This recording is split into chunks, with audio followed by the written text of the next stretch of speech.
জয় হিন্দ বন্ধুরা। অবশেষে ঠিক হয়ে গেল যে ভারত কোন স্টেলথ যুদ্ধবিমান কিনবে। আপনারা নিজেদের স্ক্রিনে দেখতে পাচ্ছেন দ্য ট্রিবিউনের রিপোর্ট এসেছে যে ভারত SU-57কে নিজেদের 5th জেনারেশনের স্টেলথ যুদ্ধবিমান হিসাবে প্রথম পছন্দ বানিয়ে নিয়েছে ড্রাগনকে কাউন্টার করার জন্য। এখানে ড্রাগন মানে হচ্ছে চীনকে কাউন্টার করার জন্য, এবং এটি অত্যন্ত গুরুত্বপূর্ণ রিপোর্ট, কারণ এই রিপোর্টে এই ডিলের সমস্ত তথ্য দেওয়া আছে। হ্যাঁ, এখন তো রিপোর্টে এটাও জানা গেছে যে কত মূল্যের এই ডিল হবে, কতগুলো যুদ্ধবিমান ভারত কেনার কথা বিবেচনা করছে, কবে নাগাদ এটি হবে, সব কিছু বিস্তারিতভাবে আমি আপনাদের বলবো আজকের এই ভিডিওটিতে। কিন্তু তার আগে একটি খুব ছোট্ট অনুরোধ, আপনাদের মধ্যে অনেকে মানুষ ভিডিও তো দেখেন কিন্তু চ্যানেলটিকে সাবস্ক্রাইব করেন না। সাম্প্রতিক সময়ে আমি ইউটিউবের ডেটা দেখেছি, যেখানে আমি পেয়েছি যে জানা গেছে যে 63% মানুষ রোজ ভিডিও দেখে কিন্তু সাবস্ক্রাইব করে না। বড়জোর 45 থেকে 46% মানুষ চ্যানেলটিকে সাবস্ক্রাইব করে রেখেছেন। দয়া করে তাদেরকে বলবো প্লিজ সাবস্ক্রাইব করবেন, এতে অনেক সাহস পাওয়া যায়। যাই হোক, এরই সাথে ভিডিওটি শুরু করা যাক। তো দেখুন, আসলে দ্য ট্রিবিউনের পাশাপাশি আরও বিভিন্ন সোশ্যাল মিডিয়ার আলাদা আলাদা সোর্স রিপোর্ট দিয়েছে যে ভারত SU-57 কেনার দিকে এগিয়ে যাচ্ছে, এবং এতে ভারত সিদ্ধান্ত নিয়েছে যে আমরা আপাতত 150 বা 200টি যুদ্ধবিমান কিনব না, আমরা প্রায় 40 থেকে 60 বা 57টি যুদ্ধবিমান কিনব। আর ধরুন যদি আমরা 60টি যুদ্ধবিমান কিনি, তবে সেই অবস্থায় ডিলটি হবে প্রায় $7 বিলিয়ন।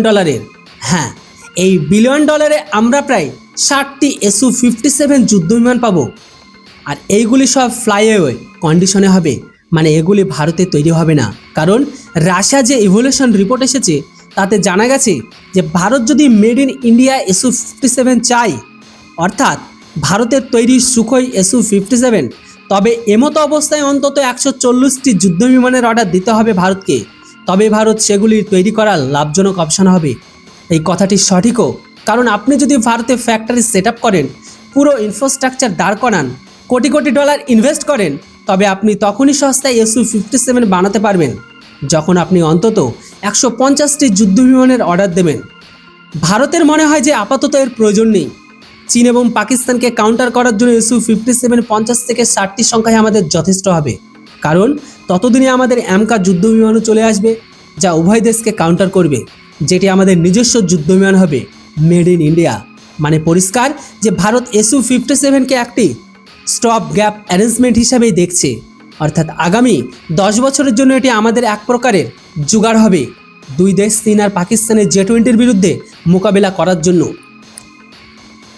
কিন্তু আপনাদের প্রশ্ন হবে যে ভাই, 60টি যুদ্ধবিমান, তাও আবার $10 বিলিয়ন, এটা কি দামি ডিল নয়? তো উত্তর হলো না, কারণ সাম্প্রতিক সময়ে আমরা যে 114টি রাফাল কিনেছি তাতে প্রতি যুদ্ধবিমান 300 মিলিয়ন খরচ হতে চলেছে। সেখানে যদি আমরা 7 বিলিয়নে 60টি বা SU-57 কিনেই থাকি, তবে প্রতি যুদ্ধবিমান আমাদের 115 থেকে 120 মিলিয়ন খরচ করতে হচ্ছে, অর্থাৎ রাফায়েলের থেকে প্রায় 2.5 গুণ সস্তা পড়বে আমাদের SU-57। অথচ এটি একটি 5th জেনারেশনের স্টেলথ যুদ্ধবিমান। এছাড়া আমাদের একটি উদ্বেগ হতে পারে যে আমরা শুনেছি SU-57 পুরোপুরি স্টিলথ নয়। তো এর উত্তর হলো একেবারে এটি পুরোপুরিভাবে আপাতত স্টিলথ নয়, কিন্তু রাশিয়ার দাবি হলো তারা এর LL-51 ইঞ্জিন তৈরি করে ফেলেছে, যার ফলে এটি পুরোপুরি স্টিলথ হয়ে যাবে। কিন্তু ধরুন এটি যদি তখনও পুরোপুরি স্টিলথ না হয়, তবুও এটি অন্তত এতটাই স্টিলথ হবে যে চীনের নিম্নমানের টেকনোলজিকে কাউন্টার করতে পারবে খুব সহজে। কারণ চীনের J-20 হোক বা J-35, নামে সেগুলি স্টিলথ যুদ্ধবিমান হলেও তাদের প্রকৃত স্টিলথনেস SU-57 এর চেয়ে অনেক কম। আর এর ব্যাটেল ফিল্ডে কতটা কার্যকরিতা সেটা চীনের লোয়ার কোয়ালিটি যে কোনো ডিফেন্স ইকুইপমেন্টকে দেখলে আপনারা বুঝতে পারবেন। জলজান্ত উদাহরণ বাংলাদেশ, পাকিস্তান। অর্থাৎ আপাতত 5 থেকে 10 বছরের জন্য SU-57 একটি ভালো চয়েস হবে আমাদের। তারপর আমাদের নিজস্ব এমকা তো চলে আসবে, যা সুপার স্টিলথ এয়ারক্রাফট হবে, এবং যথাযথভাবে শুধু চীন পাকিস্তান নয় বরং আমেরিকার F-35কেও ছাড়িয়ে যাবে স্টিলথনেসের দিক থেকে। অর্থাৎ সহজ ভাষায় বলতে গেলে SU-57 আমাদের জন্য হবে অন্ধের দেশে কানা রাজা। মানে চীন পাকিস্তানের যত যুদ্ধবিমান আছে সেগুলিকে পুরোপুরি অন্ধ করে নিন, আর সেখানে আমাদের SU-57কে এক চোখওয়ালা, অর্থাৎ আমাদের কাছেও কোনো স্টিলথ এয়ারক্রাফট নেই। তাই কিছু না থাকার চেয়ে কিছু ভালো SU-57 থাকা, যেটাই হোক কিনে নেওয়া হোক, অন্তত কিছু তো স্টিলথ আসবে আমাদের পাইলটদের হাতে। কারণ আপনি নিজেই কল্পনা করুন যে কাল যদি চীন ঘোষণা করে দেয় যে তারা প্রথম J-35 স্টিল যুদ্ধবিমান পাকিস্তানকে দিচ্ছে, ঠিক সেই মুহূর্তে ভারতীয় বিমান বাহিনী পাকিস্তানের তুলনায় কতটা পিছিয়ে পড়বে, যা আমরা একদমই সহ্য করতে চাই না। সেই জন্য আগে থেকে ব্যবস্থা করা হচ্ছে যাতে এমন পরিস্থিতি আর এমন লজ্জার সম্মুখীন আমাদের না হতে হয়।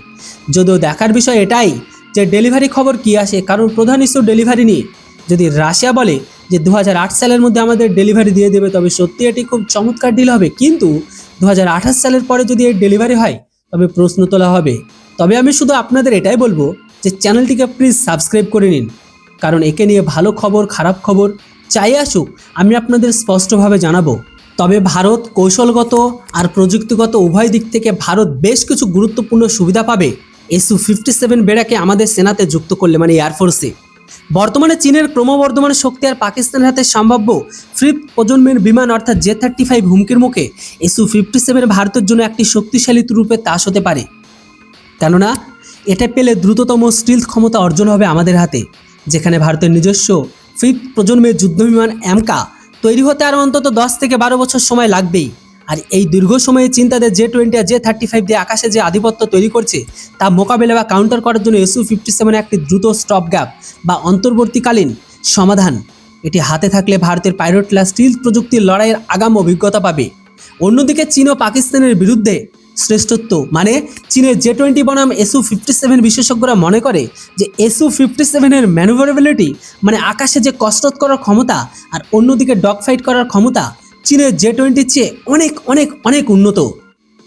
এদিকে আবার পাকিস্তানের কথা বলে চীন খুব শীঘ্রই নাকি পাকিস্তানকে J-35 স্টিলথ বিমান সরবরাহ করতে পারে। আর ভারত যদি Su-57 না কেনে তবে আকাশপথে ভারতের যে দীর্ঘদিনের আধিপত্য ছিল তা হুমকির মুখে পড়বে। Su-57 এর ভারসাম্য ভারতের পক্ষে রাখবে। অন্যদিকে ভারতের বিমান বাহিনীর মেরুদণ্ড হলো এখনকার Su-30 MKI। যেহেতু Su-57 এর একই কোম্পানি তৈরি করে, তাই এর অনেক যন্ত্রাংশ আর পরিকাঠামো Su-30 সাথে সামঞ্জস্যপূর্ণ। এতে হিন্দুস্তান অ্যারোনটিক্স লিমিটেডের জন্য এই বিমানের সার্ভিসিং, মেনটেন্যান্স আর অন্যান্য পশ্চিমা বিমানের যেমন F-35 এর চেয়েও অনেক সহজ আর সাশ্রয়ী হবে। যদিও রাশিয়া সাধারণত ভারতকে উন্নত প্রযুক্তি হস্তান্তরে বাধা দেয় না, তাই Su-57 ডিলের মাধ্যমে ভারত স্টিলথ কোটিং, অ্যাডভান্স রাডার, এমনকি শক্তিশালী ইঞ্জিনের প্রযুক্তি পেতে পারে, যা আমাদের নিজস্ব অ্যামকা প্রজেক্টকে আরও শক্তিশালী করতে সাহায্য করবে। অন্যদিকে রাফেলের তুলনায় Su-57 এর রক্ষণাবেক্ষণ খরচ কিছুটা কম হতে পারে। এছাড়া রাশিয়ার তৈরি হাইপারসনিক মিসাইল ভারতের নিজস্ব অস্ত্র মিসাইল সব কিছু বহন করতে সক্ষম হবে, যা একে একটি বিধ্বংসী প্ল্যাটফর্মে পরিণত করবে। যদি সংক্ষেপে বলি, Su-57 নিলে ভারত আকাশপথের লড়াইয়ে কয়েক ধাপ এগিয়ে যাবে। এটি হয়তো আমেরিকার F-35 এর মতো নিখুঁত স্টেলথ নয়, কিন্তু দক্ষিণ এশিয়ার ভূ রাজনীতিতে চীন ও পাকিস্তানের যৌথ শক্তি দমন করার জন্য এটি বর্তমানে ভারতের জন্য সবচেয়ে বাস্তবসম্মত আর শক্তিশালী বিকল্প।